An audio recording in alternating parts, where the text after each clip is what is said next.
So, in order to bring your powerful project to life in 90 days or less, you have to know how to take high impact action to move yourself from those beginning stages where you're at the idea to the final stages where you have finished your project. You have to know how to do so quickly. You have to know how to do so by the Spirit of God. And you have to know how to work all things that happen together for the good of the project. Meaning that if anything goes awry, anything goes astray, anything goes wrong, you know how to pivot powerfully and get back on track. And so that seems like a really hard, really clunky, really a Herculean task that you have to accomplish in order just to do this thing that God called you to do. And so, in order to simplify that work for you, I have developed the Anointed Action Framework. Now, the Anointed Action Framework is a 5-stage process for you to take your vision, your God-given project, platform, or business from idea to impact, from start to finish, from dream to success. These are 5 stages that you must go through in order to see the highest levels of success that God has for you on your project. And so during this lesson, I'm going to tell you all about the Anointed Action Framework. I'm going to tell you how it's going to help you on your project, and I'm going to tell you how to apply it right now for instant action. The Anointed Action Framework is inspired by Habakkuk 2 and 2, write the vision, make it plain, and run, right?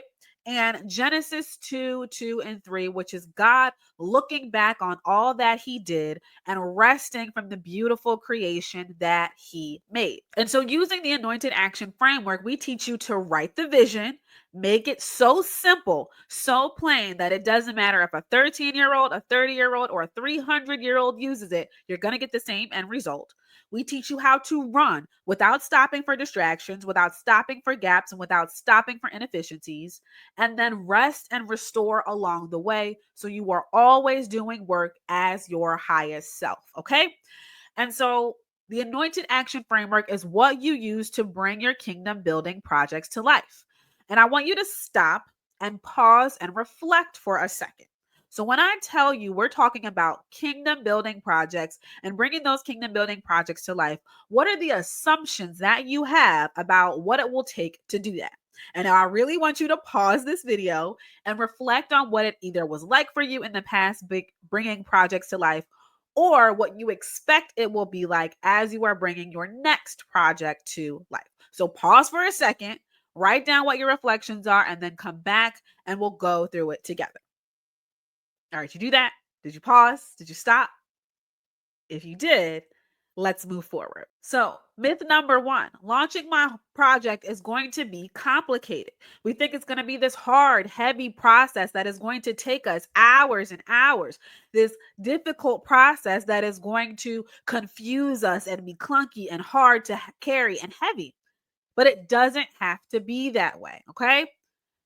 Myth number 2, we think that launching my project is going to take years. I'm going to have to invest all of my time and energy into this project to get it done. I'm going to be working on it for the next decade, for the foreseeable future. But that's only true if you're working by your own might and your own power and not the Spirit of God. Myth number 3, launching my program is going to burn me out. I have to do all of this work for the glory of God and balance my other businesses and balance the work that I have to do outside of here, being a mom, being a wife, carrying all of the things that I have to carry. This work is going to drain me. But again, that is only if you are doing these things by the ways of the world or without the Spirit of God. My least favorite myth of all, mission-based projects for God aren't worth it. It's a thankless industry where you make no money and the impact that you see is not worth the investment that you had to put in. And that is absolutely not true because we know from our Bibles that all things that we do for the glory of God are worth it. And then there are probably some of you who are like, Ange, I don't need the myths. I've done this for myself. I've seen it for myself. I've tried this before and it didn't work. But here we tell you, if you've tried and failed in the past, I'm willing to bet my edges, my eyebrows, and my iPhone that you were trying to do it by the ways of the world or by your own might, not by the Spirit of God. And when you do things by the Spirit of God, here's what happens for you. In Zechariah 4, 6-8, this is the story of Zechariah, Zerubbabel, and the Israelites rebuilding the temple after it was destroyed. The Lord told Zechariah, "This is what the Lord says to Zerubbabel. It is not by force nor by strength, but by my spirit, says the Lord of heaven's armies. Nothing, not even a mighty mountain, will stand in Zerubbabel's way.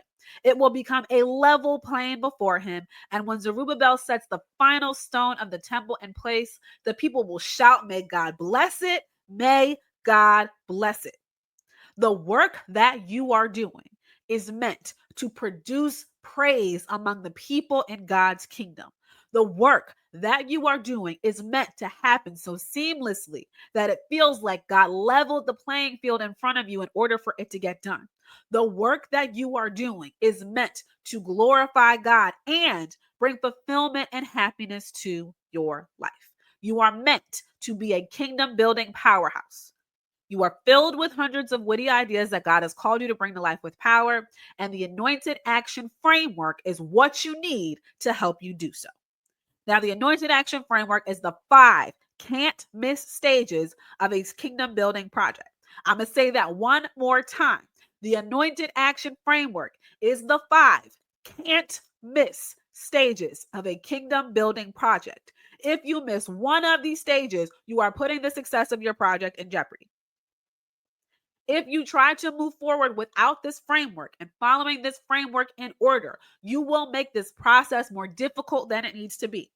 That is how you find yourself getting caught up in those myths that it's going to be really hard. It's going to be really complicated. It's going to burn me out. It's going to take too long. I'm not going to be able to finish it, and it's not going to be worth it. Okay? But when you have the Anointed Action Framework, you can do so much. Now, here's why the framework works.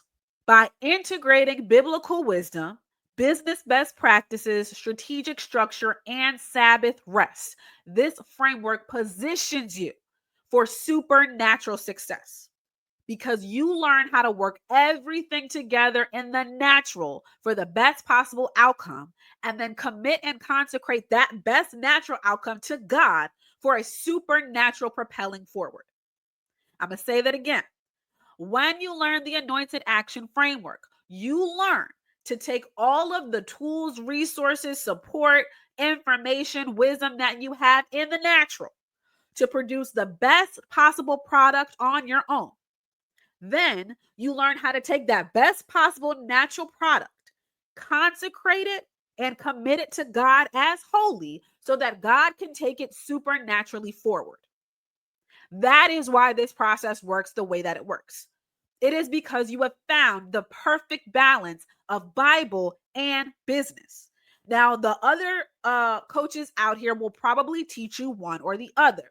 They will teach you the biblical scriptures, the biblical strategies to pray about it to God, to find the scriptures for God. They will give you the biblical strategies to fast about it, all of those incredible things. But they will leave all the business tools on the table so that your natural self is just kind of waiting on your faith to do the work.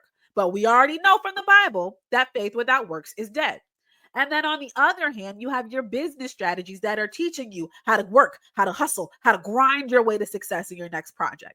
They are teaching you how to earn your rest and earn your leisure. They are teaching you all of the business strategies, right? The biz bro strategies that are taking you out of alignment with God, that are having you forsake the covenant of rest, that are having you ignore the things that God tells you that you need to do as a kingdom builder, as an image bearer of Christ. And those are the things that leave you burnt out. Those are the things that have you questioning whether or not it's worth it in the first place. But when you find that sweet spot, when you find that balance of Bible and business, that is when you can do your absolute best work as a kingdom builder, because you are honoring yourself as a chosen vessel. You are honoring yourself as a part of God's remnant. You are honoring yourself as a part of the peculiar people that God chose to do more work. And you are honoring the information age that we were born into, right? God chose us for a time such as this.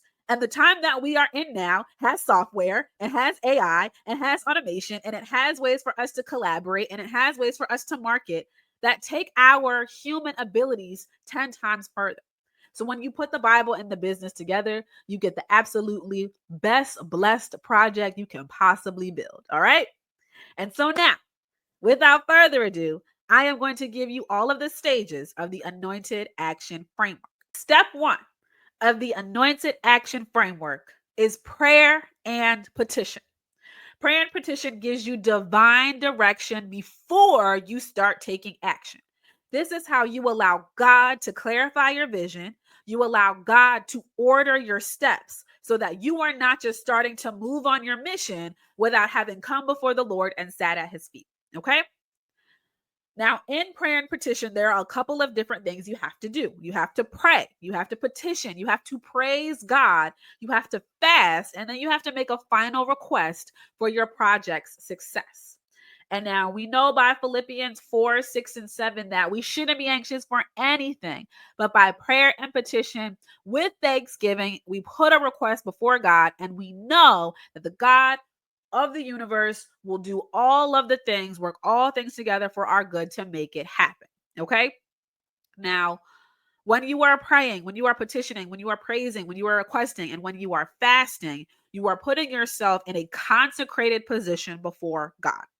When we look at the story of Exodus and Moses building the tabernacle, God said, before I allow anyone to serve me in my tabernacle, they have to consecrate themselves and they have to consecrate this place. Prayer and petition is your opportunity to consecrate yourself, and it is your opportunity to consecrate your project. So when you take it before God, there is nothing standing in the way of its success. Okay? Now, fasting is an incredibly important part of this. And as part of the Projects with Power program, I give you a guided Daniel fast, a 7-day guided Daniel fast to pray and meditate over the vision that God has given you. So you know you are moving into the planning and production stages with power. But I implore you, I beg of you, do not start any project for God without fasting. Now, if you are already fasting when God gives you the vision, you don't have to fast again, right? Like if you're in the midst of a Daniel fast and God drops a vision in your heart, you don't have to then go back to the Daniel fast and do it again and say, God, was that right? Okay. I've had plenty of projects where I was in the midst of fasting and God was like, go now, do it now. Because you're already in that position to hear clearly from God. And so you want to make sure that you are bringing yourself into a position of praise and worship to hear from God, to petition God so that your power is ready. Your project is ready to succeed. Okay. So stage one is prayer and petition. Stage two is planning and pre-production. Now, planning and pre-production is really the secret sauce that turns your vision into victory. Planning and pre-production is going to be the place where the money is saved. It is going to be the place where the gaps are closed. It is going to be the place where you plan ahead for the roadblocks. The amount of good work that you do in the planning and production stage will change the entire trajectory of your project. The better the plan, the better the project. Okay. I think it was Benjamin Franklin who said, for every minute spent planning, an hour is saved. Because for every minute you spend planning, you think through all of the things that would have left you distracted, destroyed, struggling along the way. So you do better work. Okay. It was Abraham Lincoln who said, if you gave me 6 hours to chop down as many trees as possible, I'd spend the first 4 hours sharpening my axe. Planning and pre-production is sharpening your axe, okay? During your pre-production and planning process, there are 3 important things that you need to do. You need to research, you need to plan, and you need to prepare. Research is one of the I got to slow down and say this. Research is one of the most important things that will set your project apart. This pro tip here at the bottom that says do not skip this step is a true story. I had a client who was a trauma healing coach. She offered 1-hour workshops for corporate environments for $125 an hour. She went back out into the market and researched using the framework that I gave her and discovered that similar competitor products that were doing the same thing that she was doing were charging upwards of $10,000. So here she was thinking that she was doing service to the community, charging $100 for a $10,000 offer. And so she split the difference a little bit, and instead of charging upwards of $10,000, she charged $7,500. But without that research, she would not have been able to raise the price of her offer 5,900%. Research can make or break you. Research is the thing that decides whether people want your product or project or platform or business, and it is how you will position yourself ahead of others to succeed. Okay? Research is critical. Don't spend 400 years researching, but do some research. A point of importance when it comes to research. Research is not just the comparison trap. So you are not just looking out there for things to say, oh, this is better than me. Oh, I can't do this. Research is a fact-driven process to say, I have an offer. I want to charge $400 for it. What are similar offers in the marketplace charging for this? I have a project. I think it can reach 400 people. How many people have similar projects reached in the past? It allows you to create reasonable goals that you can accomplish that God will show you how to adjust upwards or downwards. Okay? Because God is not a reasonable man. God is a supernatural provider. And so if you say, I want to have 400 people in past projects, only say 100, but God says, but I said, listen to God. Okay? Research is not simply for comparison. It is a baseline for you to set your goals and then allow God to adjust. Research, planning. Proverbs 21:5 says the plans of the diligent lead to profit, but the plans of the hasty lead to poverty. Okay? Poverty. Good planning and hard work lead to prosperity, but hasty shortcuts lead to poverty. If you try to shortcut the planning process, you will be poor.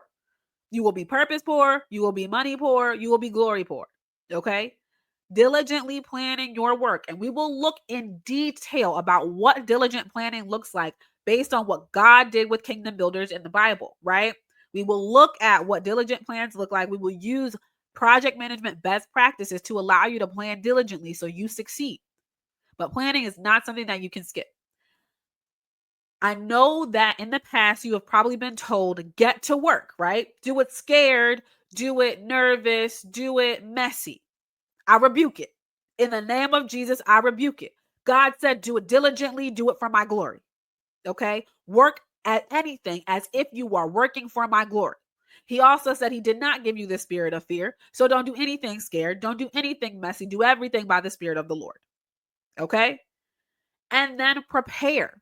So make sure you have everything that you need. Make sure all your ducks are in a row. If God is calling you to start, you have everything you need. But don't start without making sure that you have everything you need, okay?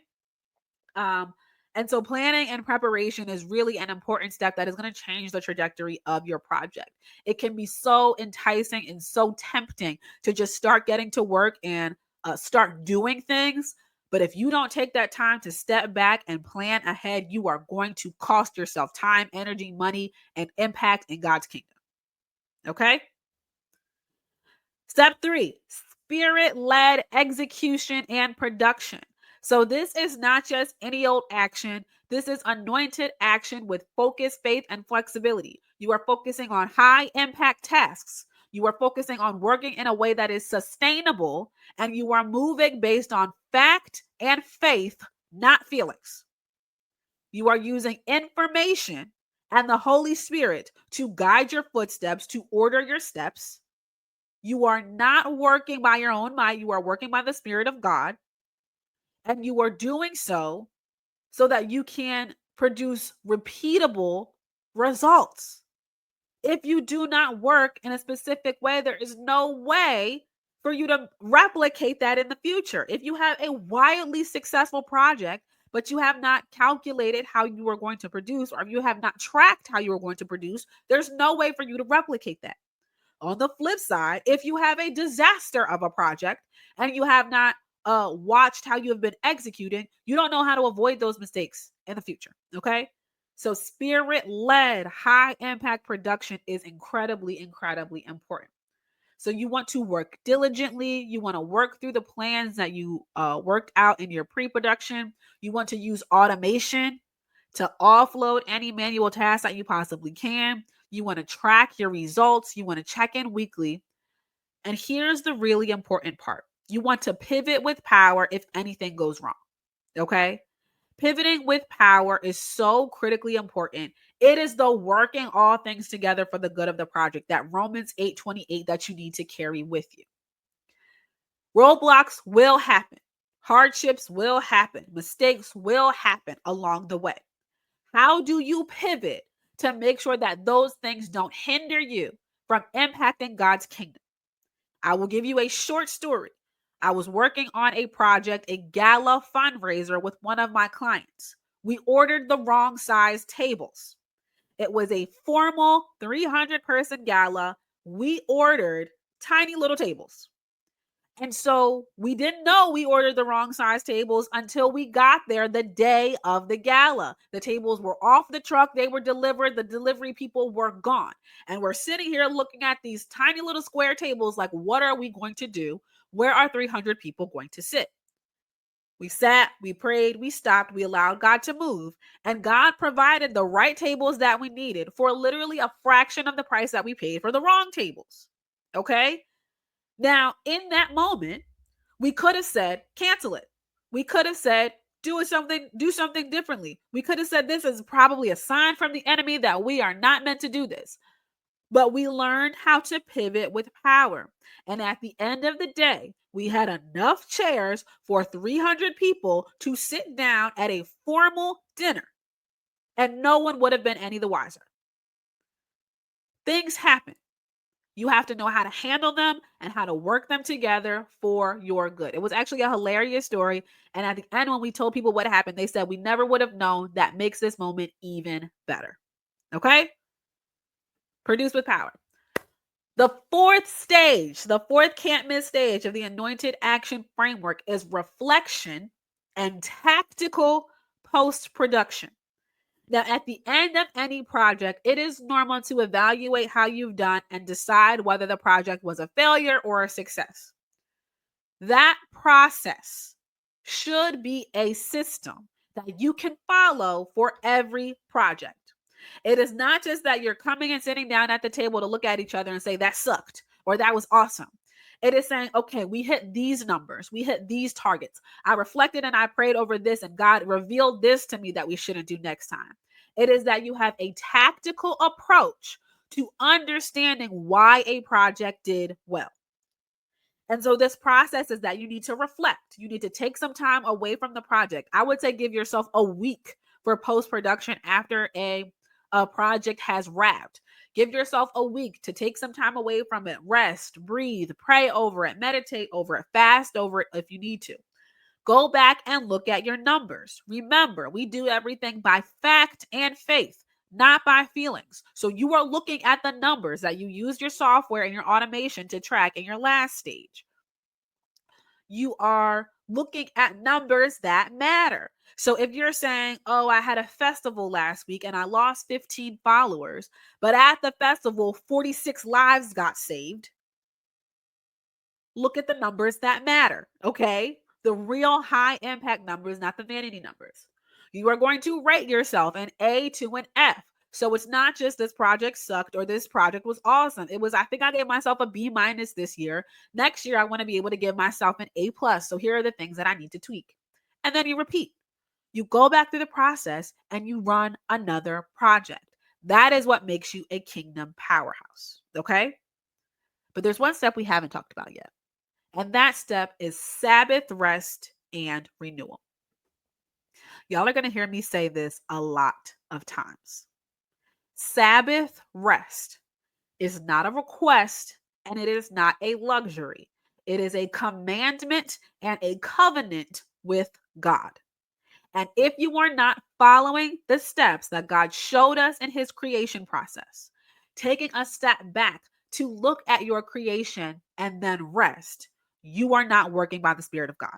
you will not see success at the fullness that you possibly could. Okay?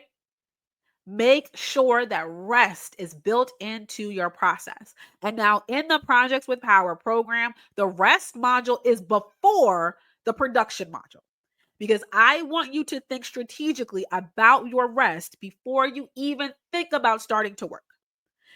I will teach you how to build a strategy for rest into your production plan so that you are not scrambling at the edge of burnout trying to figure out how to take a day off. You've already blocked out your calendar as you are building with moments of Sabbath rest to renew and convene with God. Now, these moments of Sabbath rest are there for you to restore your battery so that you are a powerhouse and that the work that you are doing is not draining you. But it is also a moment for you to stop and hear from God along the way. Those moments will be the divine things that allow you to pivot before you hit a roadblock. Those will be the moments where God says, go this way and not that way. Those will be the moments where God says, reach out to this person, don't reach out to that person. The Sabbath rest moments are the moments that are the intangible leaders to your success. They're not things that you can write down and measure, but when you go back and look at your lessons learned, when you go back and look at the notes that you took, when you go back and look at your idea trackers, it'll be in those nuggets where you say, God told me this on this day, and now I see how it changed the trajectory of my project. I can't measure the success of this one little bit of wisdom and insight, but I can tell you we wouldn't have got here without it. So you have to prioritize your rest because it's a covenant with God. And when you break covenants with God, you don't succeed. Okay. Now, you know the framework. You know the framework is awesome. You've seen how it works. Here's how it will transform your work. Okay. When you learn the Anointed Action Framework, you eliminate and you circumvent all of those myths that we talked about in the beginning of this lesson. So you overcome the work is really, really hard and complicated. You overcome the I'm going to burn out. You overcome it's going to take too long. You overcome it's not going to be worth it, because it helps you take anointed high impact action, ensuring that you are doing the best return on investment tasks that are aligned with God's will. It allows you to create with clarity, eliminating distractions, eliminating inefficiencies, eliminating gaps, getting you additional support, and making sure that you are doing things to the best of your human ability.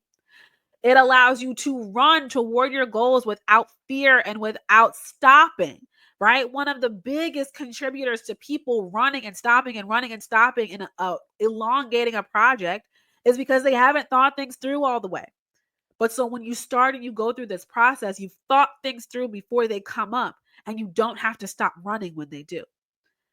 And once you've run your race and you finish your project and you've heard that, well done, my good and faithful servant, you can rest in God's provision, trusting Him to take your natural work to the supernatural for the highest return on investment, for the highest impact that your project, your platform, or your business can possibly produce. To sum it all up, with the Anointed Action Framework, you are ready to run the race God set out for you. You are ready to succeed in any project that God calls you to build. All right?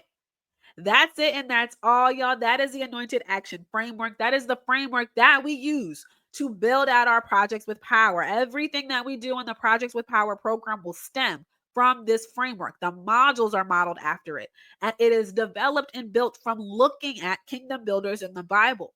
So we developed this Anointed Action Framework based on Habakkuk 2 and 2, but then we took it and we measured it against Noah and the building of the ark. We measured it against Moses and the builder of the tabernacle, Solomon in the building of the temple, Nehemiah in the building of the wall, Jesus in the building of the church, Zechariah in the rebuilding of the temple. We looked at this Anointed Action Framework and said, yeah, this is actually how God took people through the things that they were doing as they were building out their kingdom building projects. And on the other side of that, you can build out any project and anything that God has called you to do quickly, efficiently, and easily. All right. I will see y'all in the next training.